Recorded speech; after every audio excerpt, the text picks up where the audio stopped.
Citizen FM Abuja. Now we be the voice of the people. Citizen FM Abuja. Now we be the voice of the people.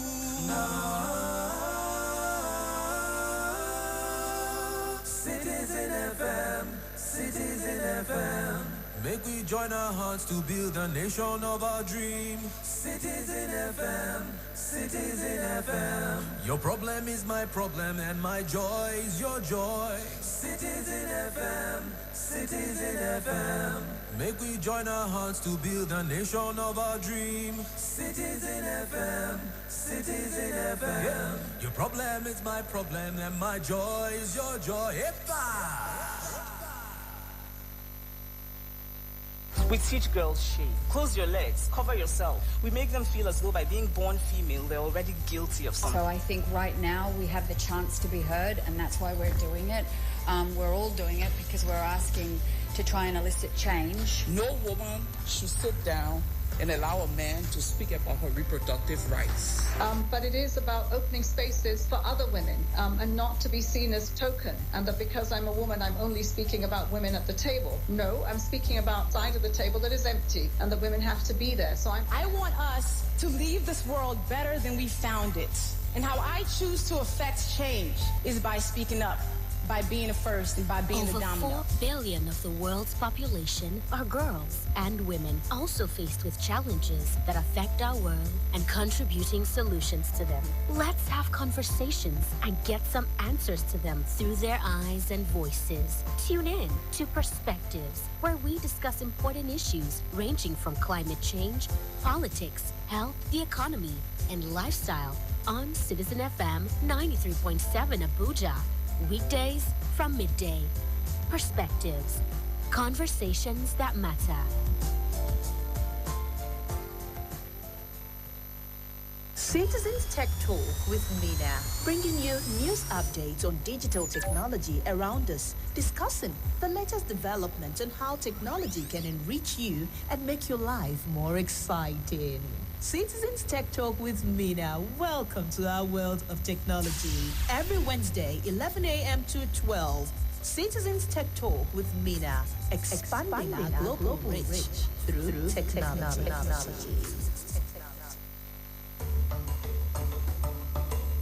Hello, Abuja.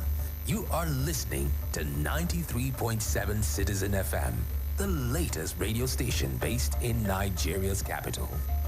Our station seeks to broadcast a broad mix of culture and views with priority given to development programming to enable residents share ideas and opinions, music and drama.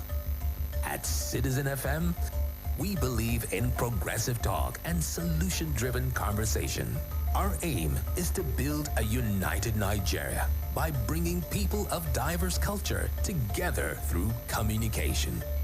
Enjoy listening to 93.7 Citizen FM. We are more than just a radio station. We are a part of your life.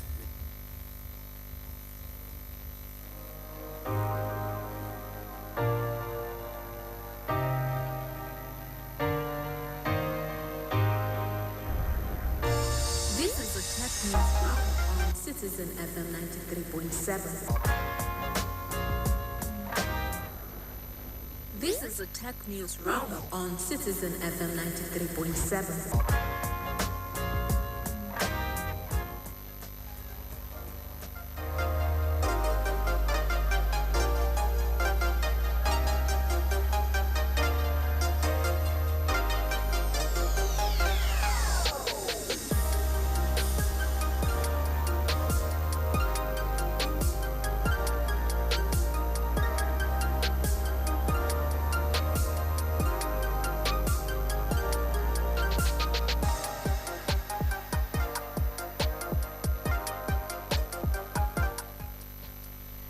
A very, very good morning to you, Abuja, and welcome to Citizens Tech Talk with Mena on Citizen FM 93.7. Today we are going to be doing news roundup, basically. So we're going to be treating all the news stories that have, shaken the tech ecosystem in the past month and the past few weeks as well. So on the news today, we have Quora, the fintech company, who was their accounts were frozen in Kenya, but now the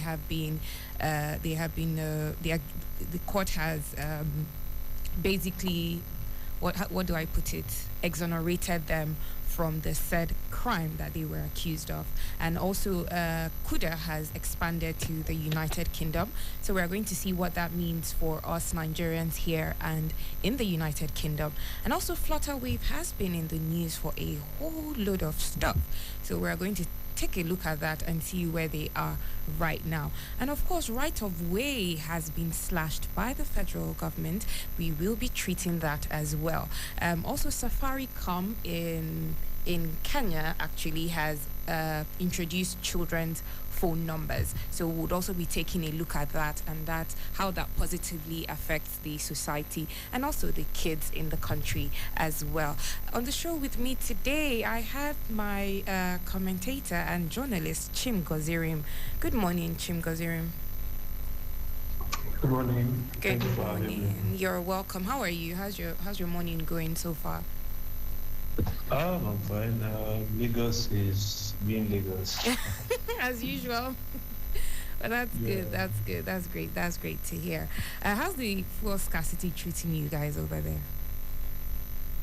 Well, so there are queues almost everywhere you go. The queues are, so on one hand, is affecting the cost of getting fuel, and it's also affecting the traffic situation. So you would easily find cars parked by the side of the road. Oh wow! Oh. And it's affecting everything. It is. Yeah. Even over here in Abuja, it's really not easy for us being here. But hopefully things will change and things will get brighter.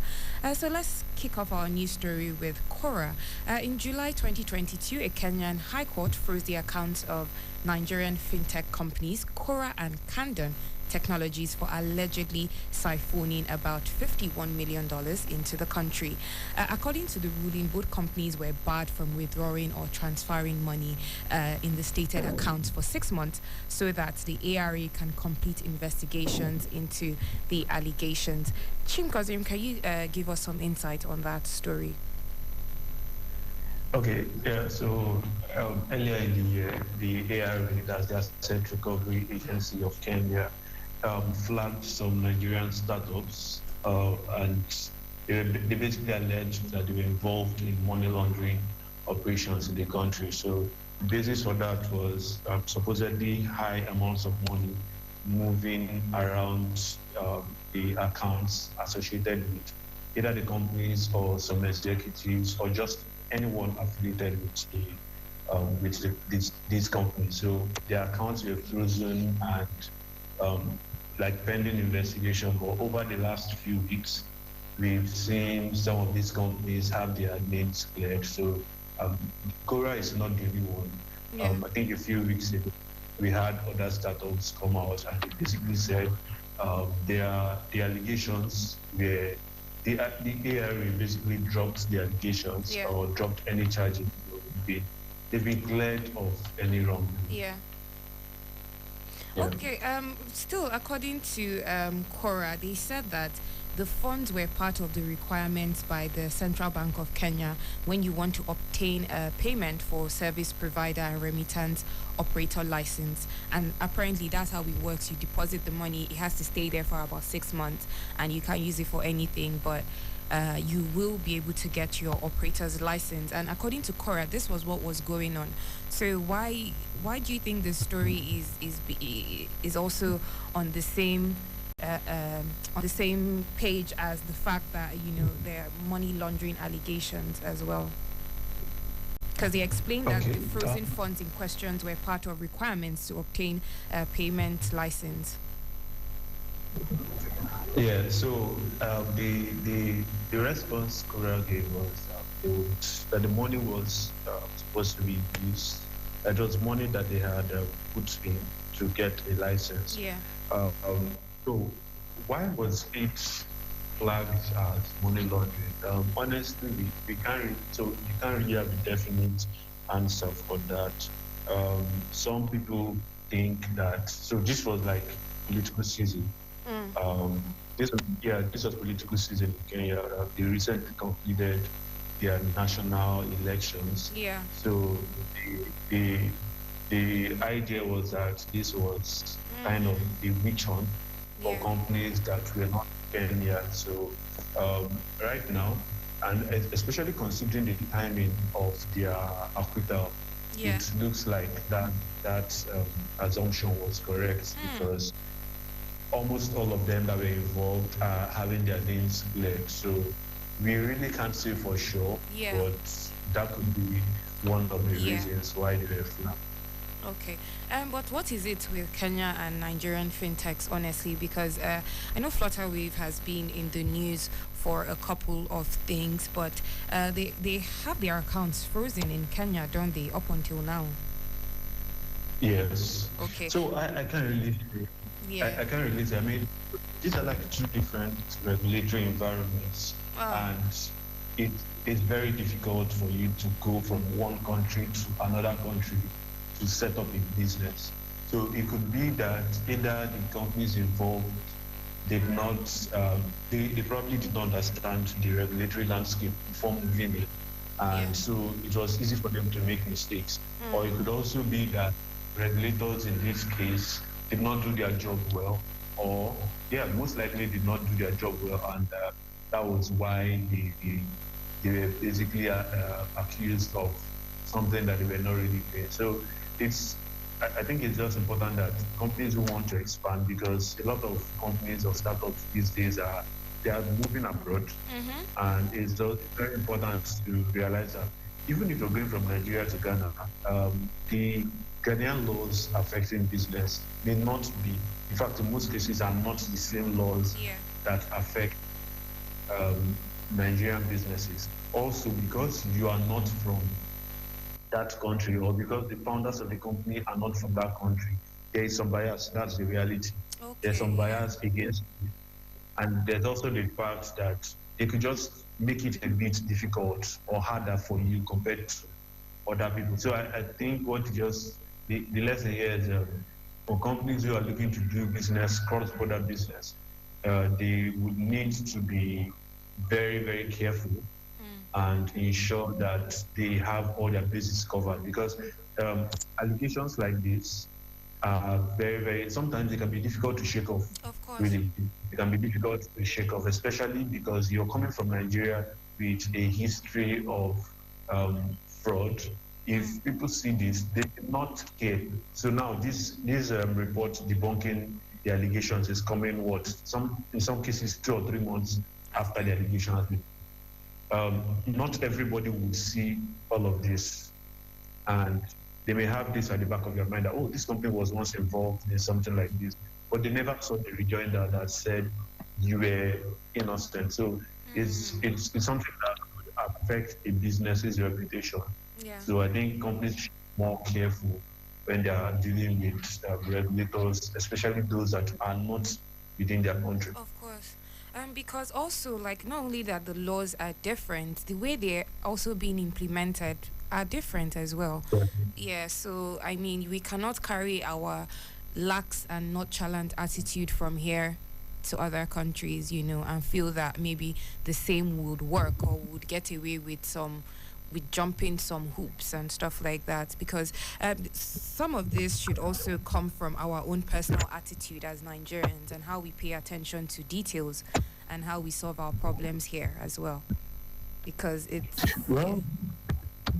that could be the reason. But I like to give business owners benefit of the doubt, because one mistake that you make in your business could be the reason why you get thrown into prison. I mean, it's a crazy world out here, especially in the business space. You make one mistake and you and your business could be paying for it for a very long time. So yes, they should be more careful, but I don't think Nigerians are like like very careless with stuff like that. For Flutterwave now, being in the tech world, what are some effects that you are seeing of all these negative stories around them? Okay, so the effect would be in two ways or in two forms.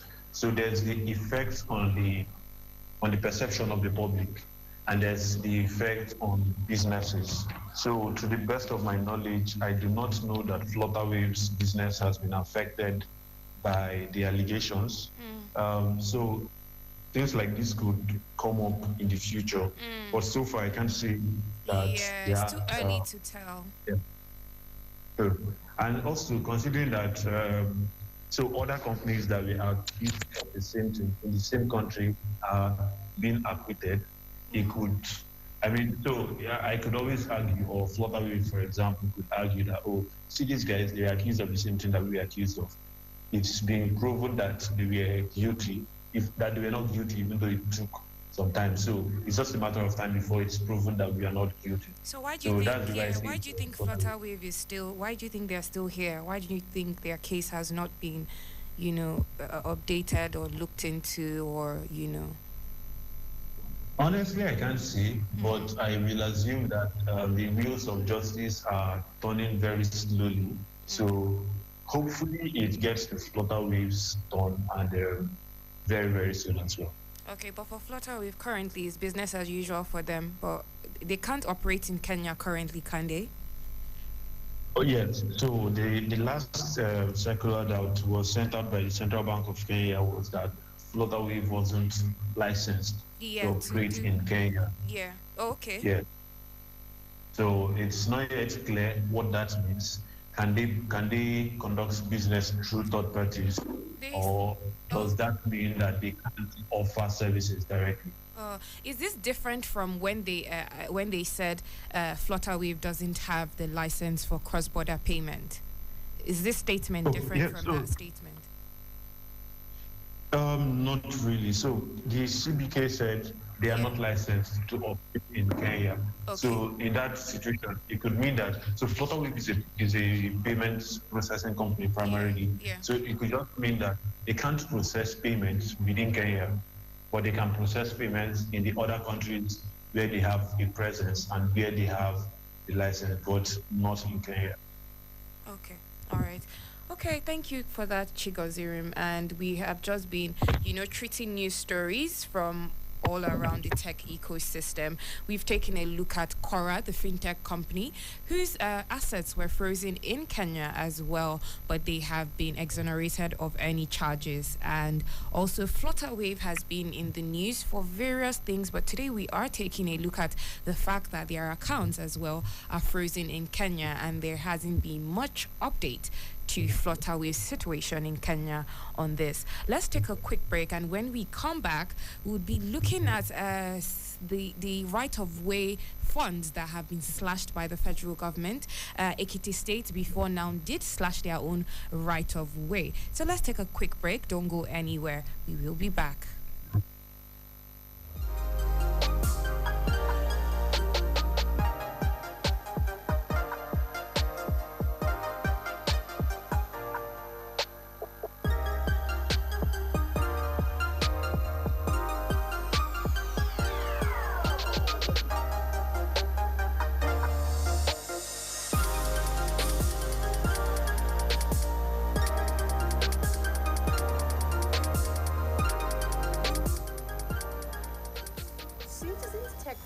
With Mena, bringing you news updates on digital technology around us, discussing the latest developments and how technology can enrich you and make your life more exciting.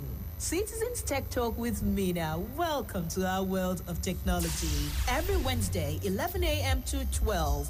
Citizens Tech Talk with Mena, expanding our global reach through technology.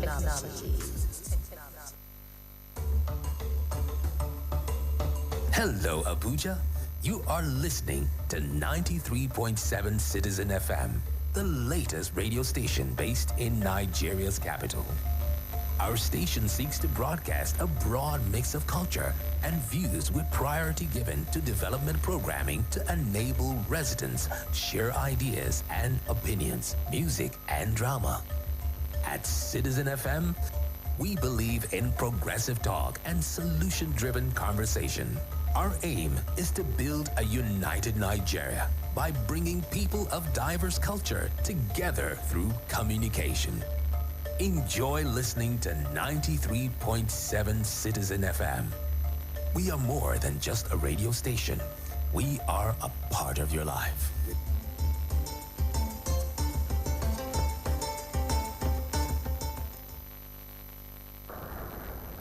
This is a Tech News Roundup on Citizen FM 93.7.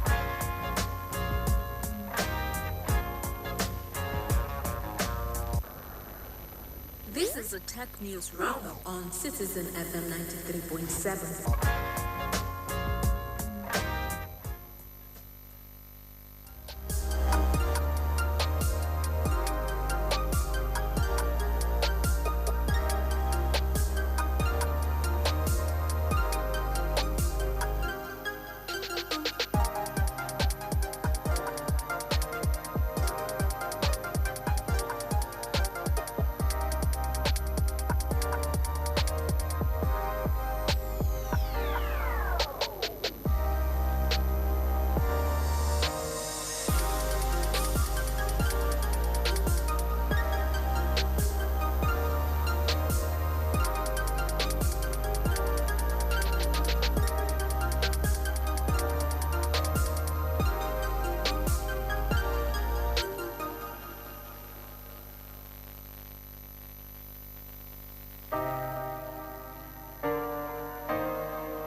Welcome back. If you're just tuning in, this is Citizens Tech Talk with Mena, and on the show I have with me Chim Gozirim, and he's a journalist. He's also my news commentator today. And moving on, the FCT minister reduces teleco's right-of-way charges by 90%. The minister of the Federal Capital Territory, Mohammed Bello, has said that telecommunication operators who want to deploy broadband infrastructure in green areas will only pay 14.50 as right-of-way charges. He noted that the discounted charges would be in effect from December 1, 2022 and run for the next 2 years. He also said this at an official launch of some projects approved by the Federal Executive Council under the Ministry of Communications and Digital Economy in Abuja. According to the FCT minister, green areas where places lacking any telecommunication infrastructure in FCT will take part in the exercise. He said, as part of our contribution to broadband communication from December 1, 2022, for the next 2 years, the FCT will charge 14.50 kobo per linear data for all telecommunications companies that want to deploy broadband in the FCT in green areas. Green areas are areas where there's no infrastructure established on ground. Chim Gozirim, what do you think about this establishment, this new development? Sorry. Yeah, so I think it's a welcome development. So right-of-way charges are they are very, very important in deciding where where telecom communications companies put their infrastructure. So, or people who may not really know what right of way is. So you can't just if you're walking around Nigeria you're walking around places in Nigeria, you'd probably have seen people digging up streets or digging up the ground and laying pipes. So those pipes are what helps internet connection and call access for you. So the companies that do that don't just wake up in the morning and go ahead to do that. They need to get permission from the government, and the government has to like charge them or charges them for that. So if it's too expensive for companies to do that, they may decide we are not going to lay. Yeah, so it's important that the federal capital territory has decided to slash the cost for businesses. Hopefully, it will encourage them.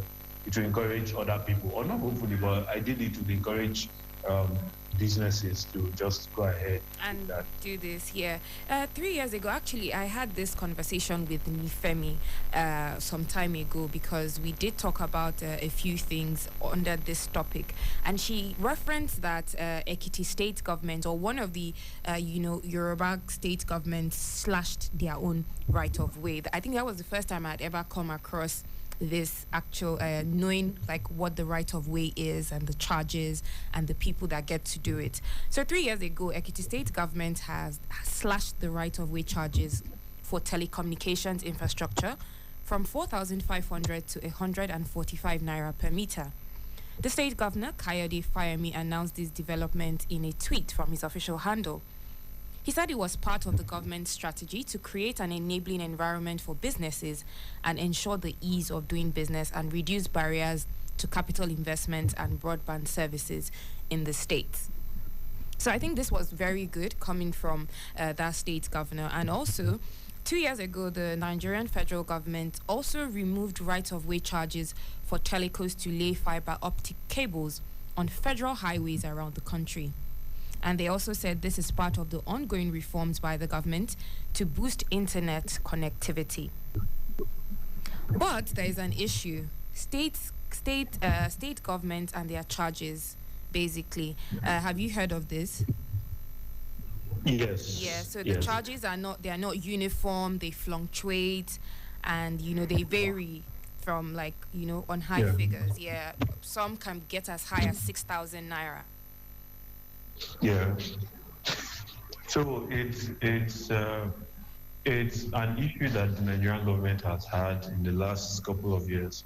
So they've tried to encourage the states to just reduce these charges. But funny enough, this is one part. This is one scenario where Nigeria decides to practice true federalism.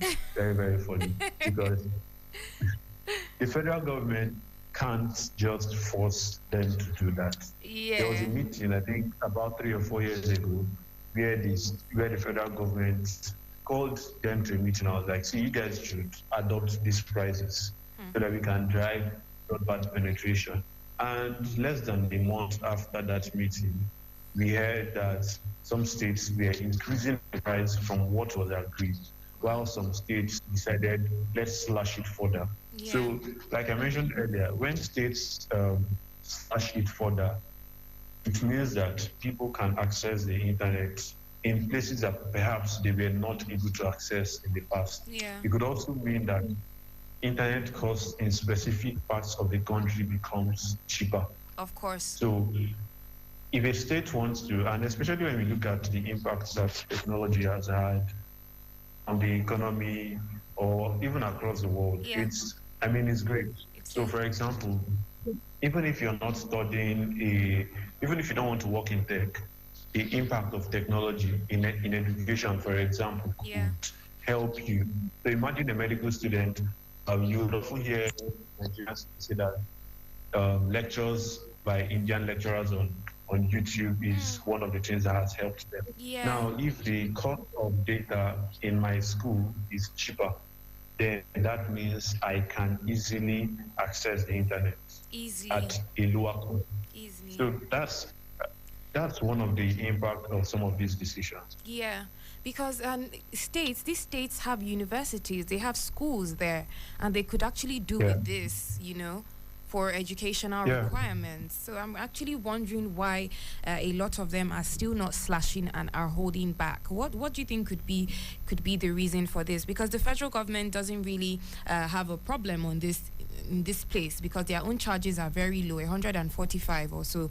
But for 2 years, it has now been slashed for Abuja residents in green areas. Even on the federal highways, I don't think it costs anything for you to install your fiber optic cables. So why are the states? Why do you think the states are?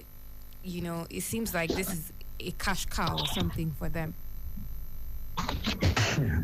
Yeah, I think you've already answered. So this is like cash cow for them, but it's also a very short-sighted move, because the telecommunications companies, it's a short-sighted move, because the telcos have to justify the expenses they make.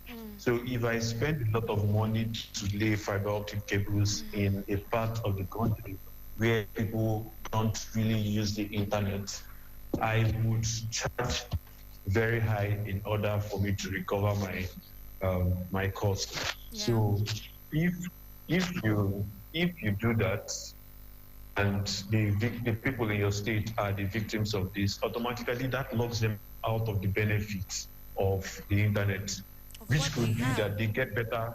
Yeah, it could mean that, one, they get better jobs because of the knowledge they are able to get, or because now I don't have to wait for the internet to buffer so much for me to do my remote job. So I think it's a short-sighted move. The states probably think is a cash cow in the medium term, but they do not understand or perhaps appreciate how much this could move the needle for people in their state. So it's just, I think, an ignorance issue primarily. If states understood the impact of lower internet costs for their residents, then I believe they would drive the cost of the right of way charges lower. There's this term that I actually learned on, in this tech journey I'm on right now, and it is capacity building. Yeah. So when the states don't encourage moves like this, they are failing their citizens in the aspect of capacity building, because they cannot build themselves to efficiency. Yeah. I mean, they've been failing their citizens for a very long time, so why should they stop now? That's, I guess that's what they're thinking about. I mean, is the money... They've done that. Yeah, the money matters more, or seems to matter more. Yeah, of course. It matters more. Yeah, it shouldn't be like that, leaders should be building up their people at any opportunity they receive. Like, I'm really impressed with when I heard, and I've also read today of how Ekiti State slashed, about 3 years ago, slashed their ROW from 45 to 145 naira per meter. Yeah. That's very encouraging, and I guess it came from a very good and learned person as well. So no surprises there. All right, we have just been talking about right-of-way charges that was slashed by the FCT minister for green areas in Abuja. So if you don't know what right-of-way is, it means like the right to dig your internet cables to the ground and supply internet to be able to supply internet to a particular area. So this can be done on roads, it can be done everywhere. I know we see people digging cables all the time. So one of what you see may be the people digging internet cables. So we're just talking about how the prices for laying these cables can go very, very high, especially in some states, ranging from about 4,500 to 6,000 naira per meter, which is not very encouraging for the educational system in the states, and also for the people in the state who would like to use internet at cheaper rates and to also develop themselves. All right, let's take a quick break, and when we come back, we will be rounding up, our tech news with the news of Kuda expanding to the United Kingdom. Let's see what that means for us here and our counterparts in the United Kingdom as well. Don't go anywhere. We'll go on a short break and be right back.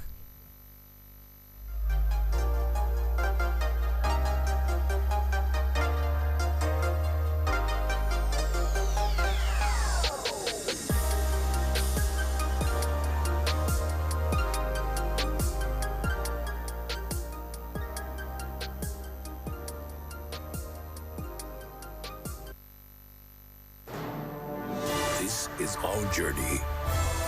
We've had our finest moments and our darkest hours.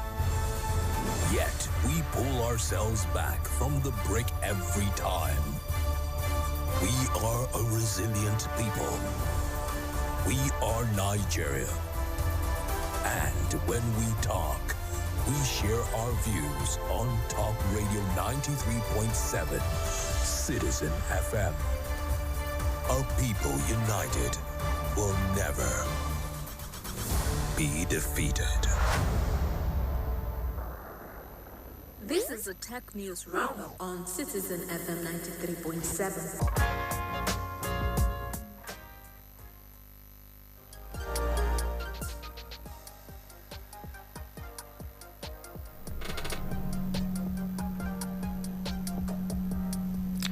Welcome back. This is Citizen FM 93.7 and you're listening to Citizens Tech Talk with Mena. On the show with me is Chim Gozirim, who is a journalist and is my news commentator today. Chim Gozirim, are you there? Yes, I am. All right, on to the Kuda news. Nigerian fintech company Kuda has announced the launch of its service in the United Kingdom following an investment of $90 million. CEO and co-founder of Kuda, Babs Ogundeyi, said the move will enable UK-based Nigerians tackle high remittance costs on large transfers that presently average at 8% against the 3% target of sustainable development growth. Can you give us more insight into this? Yes. So Kuda is launching the remittance products. They are launching it to the UK. So I think it makes it should be clear for anyone who is or who has been watching the wave of migration in Nigeria. Yes, people who have been watching will probably understand why that's the case. So the UK, so Nigeria gets a lot of money from remittance from people in the diaspora. So Kuda is hoping to tap into this. I think the UK is the second highest source of remittance for Nigeria. Oh, the UK, the country. Oh, wow. Okay. Yeah. So they are hoping to tap into that. I mean, a lot of people go to the UK either as students or they're just migrating completely. Yeah. And they send money. And that doesn't include the people who already live there or who work and live there. So they also send money back to their people here in Nigeria. So I guess Kuda wants to tap into that. Okay, how about the flip side, which is those of us based here wanting maybe accounts in foreign currencies and the rest? Isn't that important as well, or why are we not seeing, products like that? Is it that the demand for Nigerians sending money abroad is low? So compared to people sending money back to Nigeria, it's significantly lower. I don't know how many times. Yeah. I don't know how many times you've had to send money to someone in the UK yourself, but I have never done that. So if Kuda had such a service for me, I mean, think about it. Our economy is doing significantly worse than that of the UK, even though they are also going through some difficult times. So if somebody is sending money now, you're most likely a parent paying school fees for your child abroad. True, very true. That's so I would wager that the number of people sending to just the UK wouldn't be more than 50,000 people. Definitely, significantly low compared to what. Although in that news story, and it's also a lot harder. Yeah, so it's also a lot harder to send money out of Nigeria to places like that. Exactly, so I've noticed that. Yeah, it's a lot harder, and isn't that why we need products to solve those things too? I mean, we're also a market to cater to. Well, we are a market. We are being marginalized. You're marginalized because one, you are not. So I think it's also partially down to the CBN. The CBN is making it easy for people to send money out. So it's easy for people to say, well, let's not stress ourselves. Let's serve the people that is easier to serve. True. So, yeah.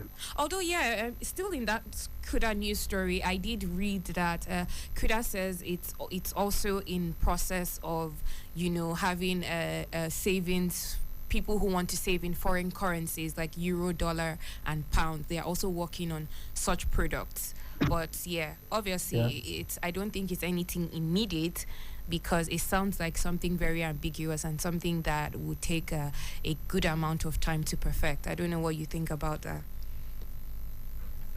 Yeah, so I don't know if they started working on it, but there are a few companies that do that. So PiggyVest already helps you save in foreign currencies. Okay. So I've heard of that, I've heard of PiggyVest. I've heard of the products they offer as well, but I didn't know they also offered that.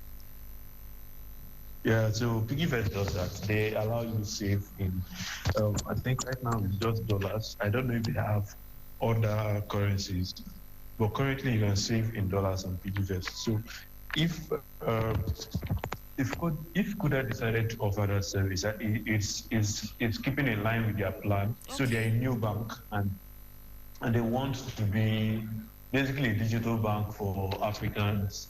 And if they can allow me, so your bank allows you to save your money. They have savings products. Yeah. So it's just natural that they'll be able to do that. They jump and on then that. considering that saving money in dollars helps me hedge against inflation, then yes, it's a good product for them to be building. All right, that's great. Thank you so much, Chimgozirim, for being on the show. I always have a good time, with you giving me your insightful contributions to these news stories. I'm going to let you go now and do have a wonderful, wonderful day ahead. Yes, thanks so much. All right. Okay, you're listening to Citizens Tech Talk with Mena, and that's a wrap on the show. A big shout out to my journalist and my news commentator, Chim Gozirim, and also a big shout out to my listeners who tune in every Wednesday, 11 to 12 noon, to listen to Citizens Tech Talk with Mena. I hope you have a good time. I hope it was insightful for you. I hope it was informative, and you took home one or two things that will benefit you in life. All right, then. The news at noon comes up soon.